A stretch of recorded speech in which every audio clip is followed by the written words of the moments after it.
آج ہم ایک انتہائی اہم موضوع پر بات کرنے جا رہے ہیں جس کے حوالے سے سوشل میڈیا خاص طور پر یوٹیوب پر کافی زیادہ غلط معلومات اور افواہیں پھیلائی جا رہی ہیں۔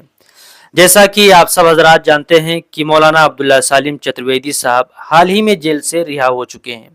ان کی رہائی کے بعد عوام میں ایک تجسس پایا جا رہا ہے کہ وہ کیا بیان دیں گے، ان کا آئندہ لاحق عمل کیا ہوگا اور وہ کن کن موضوعات پر گفتگو کریں گے، بات کریں گے۔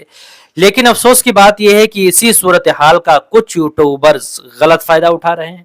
کچھ لوگ صرف ویوز اور سبسکرائبر بڑھانے کے لیے جھوٹی اور من گھڑت ویڈیوز بنا رہے ہیں۔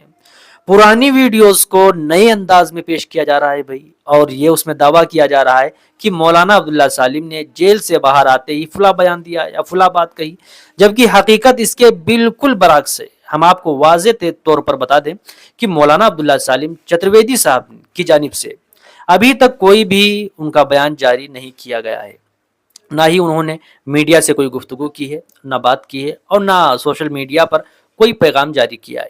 یہ بہت ضروری ہے کہ ہم سوشل میڈیا پر آنے والی ہر خبر پر فوراً یقین نہ کریں، خاص طور پر جب بات کسی اہم شخصیت کی ہو تو ہمیں تصدیق شدہ ذرائع پر ہی بھروسہ کرنا چاہیے۔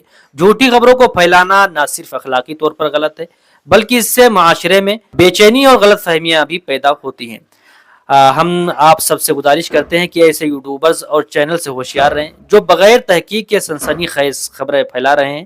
ہمیشہ معتبر ذرائع سے معلومات حاصل کریں اور کسی بھی خبر کو آگے شیئر کرنے سے پہلے اس کی تصدیق ضرور کریں۔ اگر آپ چاہتے ہیں کہ آپ تک ہمیشہ سچ اور معتبر خبریں پہنچتی رہیں تو ہمارے چینل کو ضرور سبسکرائب کریں۔